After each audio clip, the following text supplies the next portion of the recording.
Son, Jesus Christ, here to be our Savior. I also did not believe in Satan.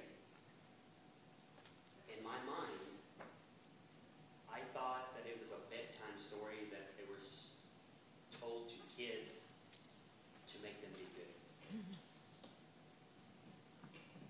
I actually have a lot that I can say between 2001 and 2008 when I had a motorcycle accident. And on that day that I had this motorcycle accident, I did not believe God was real. I can go into detail after detail after detail, and I can talk for about 10 hours about what actually happened to me. But I don't really want to talk about that. I will talk about that to any one of you away from church. But on April 21st of 2008, my son was doing a report in school about motorcycle riding, and I just happened to have one. So he actually wanted to do a report on me. So I'm dealing with work, and I'm having to run back and forth to work actually all day long. And actually it had rained that day, and all the grass was wet. But about 6 p.m. in the afternoon or evening, the road was dry. And I put all my motorcycle stuff on, which is a leather vest. I had a little leather deal that I put on my head. I had gloves that were leather with the fingers not in them, the way they were made. And me and him get on the motorcycle, and we run away from my house about a half a mile out to 103 north of Green Forest. And we ride back and forth, and he's videotaping me. And he's talking to me, getting me to answer questions. And then we get to a spot where he wants me to come at him with him standing on the side of the road, and he's videotaping me. Now I'm going to slow down, and when I go past him, I'm going to wave at him. And I did that. That's actually on videotape. When he dropped the camera, I was going to run down there and turn around and come back, pick him up, and we was going to go on up the road and do some other stuff. I was probably going about 5 miles an hour when I waved at him. He dropped the camera, and I started shifting through gears because I was going to run up a little bit and turn around this driveway and come back and pick him up. As I was shifting through gears, I made it up to about 40 miles an hour. And the rear end on my motorcycle locked up. That back tire was not turning at all. Of course, I said it was raining, but the pavement was dry. So I was doing everything I could to keep this motorcycle on two wheels. But if you know anything about a motorcycle, if one of your wheels stopped turning, you're going to lay the bike down. But I kept it up on two wheels. And while I was fighting with it, there was a car coming in the oncoming lane. And there was a man and woman in it. And the guy that was driving, he seen that I was having trouble with my bike. He didn't know what I was doing. But he seen that I was fighting.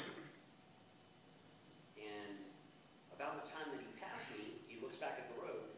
And then he looks in his mirror, and he don't see me. So he asks his wife, he says, look back there and see where that motorcycle went. And she looked back there and says, he wrecked. So he turns around on the road going to my house, and he comes back, and they drive down there. We're on this off-road, which actually happened to be pavement too.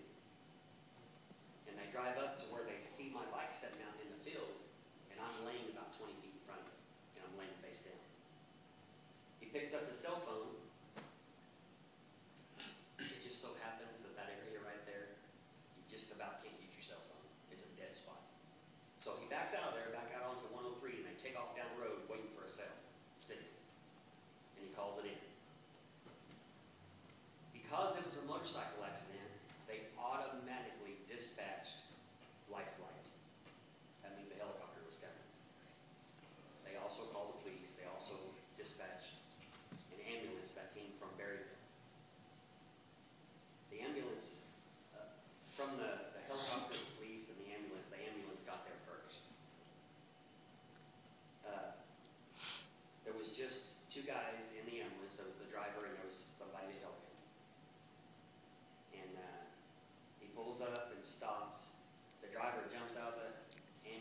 crawls over the fence and goes out in the field to check on me.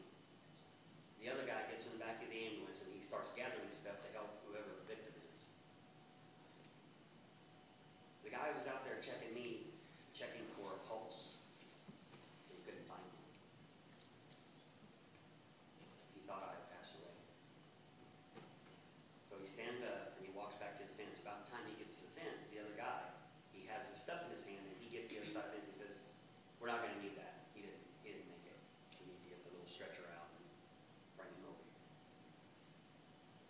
So he crawls over the fence. The other guy takes his stuff back and he's getting a little stretcher thing out. It's the little portable one. 2 bars, it's got the cloth wrapped around it.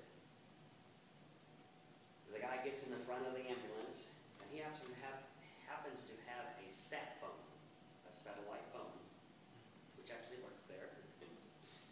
And he calls the coroner to come and get the dead body. Well, he gets out of the ambulance and he hears the helicopter. So he crawls back over the fence, he gets back out there by me, he flags the helicopter down. Helicopter lands. They tell them that this guy didn't make it. Talking about me. But since the helicopter was there, no matter what, the helicopter always takes the person or the body. So the helicopter was taken. There was 4 people in the helicopter and the 2 people in the ambulance. They all get around me and they decide that they're going to turn me over and lay me on my back. When they turn me over, I start fighting for air. About that time, I had been laying there for about 30 minutes, not able to breathe.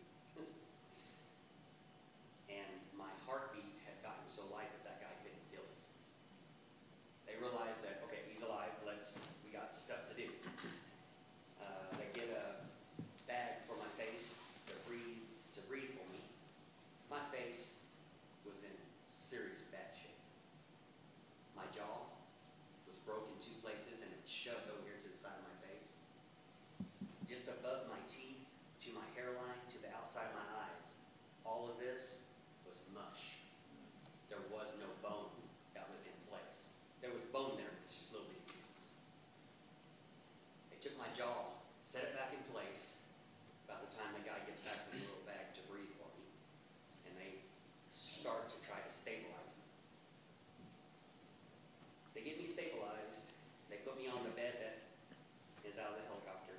They put me in the helicopter, and the pilot gets on the radio to his boss. "Do I take this guy to Fayetteville or do I take this guy to Springfield?" The boss says Springfield.